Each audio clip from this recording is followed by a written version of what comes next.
మనకు మన పండగలను అవహేళన చేయడం కావచ్చు, మన పండగలకు ప్రాధాన్యత ఇవ్వకపోవడం కావచ్చు, మన దగ్గర ఉండేటటువంటి గంగా జమున తహజీబ్ని అవమానించే విధంగా మాట్లాడడం కావచ్చు, ఇవన్నీ కూడా మనం ఉమ్మడి ఆంధ్రప్రదేశ్లో భరించినాం, వాటిని ఫేస్ చేసినాం, వాటిని దాటుకొని ఉద్యమం చేసి ఇవాళ ప్రత్యేక తెలంగాణ రాష్ట్రాన్ని సాధించుకోవడం జరిగింది. ప్రత్యేక తెలంగాణ రాష్ట్రం సాధించుకున్న తర్వాత కేసీఆర్ గారు పెద్దలు ముఖ్యమంత్రి అయిన తర్వాత మరి చిన్నది పెద్దది అని చూడకుండా అది పాలపిట్టైనా, తంగేడు పువ్వు అయినా, జమ్మి చెట్టు అయినా, కృష్ణ జింక అయినా అన్నీ కూడా అధికారిక చిహ్నాలుగా ప్రకటించుకుంటూ, అట్లానే బతుకమ్మ పండుగ అయినా, బోనాల పండుగ అయినా వాటిని రాష్ట్ర పండుగలుగా ఆనాడే కేసీఆర్ గారు గుర్తించడం జరిగింది. అట్లానే తెలంగాణ సమాజానికి వందల సంవత్సరాలుగా అలవాటు ఉన్నటువంటి మత సామరస్యాన్ని కాపాడడానికి కూడా ఒక పక్క క్రిస్మస్ని ప్రభుత్వపరంగా చేస్తూ, ఇంకొక పక్క రమదాన్ని చేస్తూ, ఇంకొక పక్క బతుకమ్మ బోనాలు చేస్తూ మరి అన్ని విధాలుగా కూడా మన గంగా జమున సంస్కృతిని కాపాడుతూ రావడం జరిగింది. మరి ఇవాళ 10 ఏళ్ళు బీఆర్ఎస్ పాలన తర్వాత ఒక రికార్డ్ లాగా ఒక చిన్న మత కల్లోలం కూడా లేకుండా మనం సాధించుకోవడం జరిగింది. ఇవాళ కాంగ్రెస్ ప్రభుత్వం వచ్చినప్పటి నుంచి ఏం జరుగుతుంది? వచ్చినప్పటి నుంచి రేవంత్ రెడ్డి గారు ముఖ్యమంత్రి గారు ఏం మాట్లాడుతూ ఉన్నారంటే ఫస్ట్ తను మొదలు పెట్టడమే రాష్ట్ర అధికారిక చిహ్నం మారుస్తాను, ఆ చిహ్నంలోంచి చార్మినార్ తీసేస్తాను, ఆ చిహ్నంలోంచి కాకతీయ తోరణం తీసేస్తాను అనేటటువంటి అంశాలు మాట్లాడడం జరిగింది. మళ్ళీ ఏమైందో ఎవరు బుద్ధి చెప్పినరో పెద్దగా దాని జోలికి పోకుండా అది విరమించుకున్నట్టుగా అనిపించింది.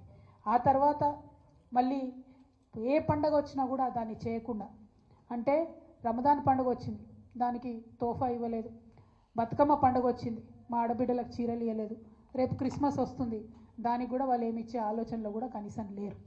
అదేవిధంగా మరిగా ప్రభుత్వ వేడుకల్లో పాడుతున్నటువంటి పాటలు చూస్తే నిజంగా కన్నీళ్ళు వచ్చేటటువంటి పరిస్థితి. మొన్న పెద్దపల్లిలో కానీ, అంతకుముందు వరంగల్లో కానీ, నిన్న సెక్రటేరియట్లో వాళ్ళు పెట్టుకున్న కార్యక్రమంలో కానీ మనకు సంబంధం లేని పాటలు, అసలు మన తెలంగాణ సమాజం ఆమోదించినటువంటి పాటలు. మరి అంతమంది తెలంగాణలో జానపద కళాకారులు ఉంటే ఒక్క కళాకారుడు కూడా మీకు పాట పాడడానికి దొరకలేదా? ఒక్క తెలంగాణ గీతం, తెలంగాణ సంస్కృతిని తెలిపేటటువంటి ఒక్క గీతం కూడా ప్రభుత్వ వేదికల్లో ఉండకూడదని మీరు అనుకున్నారా అని ఇవాళ మేము ప్రశ్నిస్తూ ఉన్నాం. మరి వాళ్ళు చేసిన కార్యక్రమం ఏంది? తెలంగాణ తల్లి రూపును మారుస్తామని చెప్పినారు. ఎట్లా మారుస్తారండి? ఎందుకు మారుస్తారు? అసలు ఇవాళ అనేకమైన విగ్రహాలు దేశంలో ఉంటాయి. ఒక్కసారి తెలంగాణ ప్రజలందరినీ కూడా ఆలోచించాలని నేను కోరుతూ ఉన్నాను. గాంధీ గారి విగ్రహాలు పెట్టుకుంటాం మనం ఊరూరా. ఏం జీవం ఉందని పెట్టుకుంటామండి? ప్రేమ ఉంది కాబట్టి, మనసు నిండా గౌరవం ఉంది కాబట్టి పెట్టుకుంటాం. అంబేద్కర్ వారి విగ్రహాలు ఉన్నాయి, ఊరూరా ఉన్నాయి, కోట్ల సంఖ్యలో ఉన్నాయి. ఎందుకోసం పెట్టుకుంటాం? ఎవరైనా జీవో ఇచ్చిరని పెట్టుకుంటామా? పూలే విగ్రహాలు ఉన్నాయి ఇవాళ, ఎందుకోసం అని పెట్టుకుంటాం? ప్రేమ ఉంది కాబట్టి, గౌరవం ఉంది కాబట్టి పెట్టుకుంటాం. అట్లనే సేవాలాల్ మహారాజ్ విగ్రహాలు పెట్టుకుంటాం. ఎందుకోసం పెట్టుకుంటాం? ఎవరైనా జీవో ఇచ్చిరని పెట్టుకుంటామా? ఏదైనా ప్రభుత్వం ఆదేశించిందని పెట్టుకుంటామా? ఎందుకోసం అని పెట్టుకుంటాం? ఇవాళ సుభాష్ చంద్రబోస్ విగ్రహాలు ఉన్నాయి, దేశం కోసం ప్రాణాలు త్యాగం చేసిండు కాబట్టి ఆయన విగ్రహాలు ప్రజలు మనసారా కోరుకొని ఆకాంక్షించి పెట్టుకుంటారు. మరి శివాజీ విగ్రహాలు ఉన్నాయి ఇవాళ, చాలా పెద్ద ఎత్తున యువతంతా కూడా పెట్టుకుంటూ ఉంటారు కలిసి. ఎందుకోసం పెట్టుకుంటారు? ఎవరైనా జీవో ఇచ్చిరని పెట్టుకుంటారా? మరి తెలంగాణ తల్లి విగ్రహాలు కూడా వేల సంఖ్యలో ఉన్నాయి ఇవాళ, ప్రతి గ్రామంలో ఉన్నాయి, ప్రతి చోట ఉన్నాయి, కొన్ని పెద్ద గ్రామాలలో అయితే 2-3 ఉన్నాయి. ఎందుకోసం పెట్టుకున్నాం? అవి ఆనాడు ఉద్యమంలో మాకు స్ఫూర్తి నింపినటువంటి తల్లి కాబట్టి, అమ్మ కాబట్టి పెట్టుకున్నాం. ఇక ఆ భరతమాత విగ్రహాలు ఉన్నాయి, లేవా భరతమాత విగ్రహాలు? దానికి జీవో ఇచ్చిండ్రా? కేంద్ర ప్రభుత్వం జీవో ఇచ్చిందా? జీవో ఇస్తేనే జీవో పరంగానే పెట్టుకున్నామా? లేదు కదా, దేశభక్తితో పెట్టుకుంటాం. మరి దీన్ని కూడా అవమానించే రకంగా ఇవాళ ఒక కొత్త విగ్రహాన్ని పెట్టి, ఇగో ఈమెనే మీ తల్లి, మీరు ఇదే విగ్రహం పెట్టాలి, ఈ విగ్రహం తప్ప ఇంకో రకంగా ఈ విగ్రహాన్ని మార్చి పెడితే కేసులు పెడతామని చెప్పి బాజాప్తా గెజెట్ చేసినటువంటి ప్రభుత్వం రేవంత్ రెడ్డి గారి ప్రభుత్వం. బ్రిటిష్ ప్రభుత్వం కూడా ఎన్నడూ భరతమాత మీద గెజెట్ ఇవ్వలే, కానీ రేవంత్ రెడ్డి సర్కార్ మాత్రం తెలంగాణ తల్లి మీద గెజెట్ ఇవ్వడం అన్నది చాలా దారుణం, చాలా ఘోరాతి ఘోరమైన విషయం మనం గమనించాల్సిందిగా నేను తెలంగాణ ప్రజలందరినీ కూడా మరి కోరుతా ఉన్నా.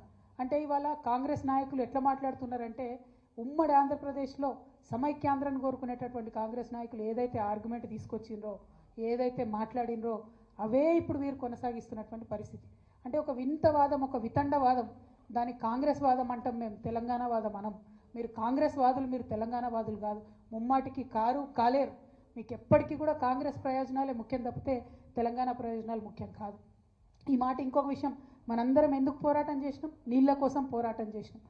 ఆదిత్యనాథ్ దాస్ అనేటటువంటి ఒక అధికారి, ఆంధ్రప్రదేశ్లో చీఫ్ సెక్రటరీగా పనిచేసి రిటైర్ అయినటువంటి అధికారి అక్కడ ఉండి రాయలసీమ లిఫ్ట్ ఇరిగేషన్ నుంచి రోజుకొక టీఎంసీ నీళ్ళని తీసుకుపోవచ్చని ఆదేశాలు ఇచ్చినటువంటి అధికారిని తీసుకొచ్చి ఇవాళ మీరు తెలంగాణ రాష్ట్ర ఇరిగేషన్ శాఖలో అడ్వైజర్గా పెట్టిండ్రు. అంటే మీరు ఎవరి ప్రయోజనాలు కోరుకొని పెట్టిండ్రు? మనకు వ్యతిరేకంగా జీవోలు ఇచ్చినటువంటి వ్యక్తి తెలంగాణ రాష్ట్రానికి వచ్చి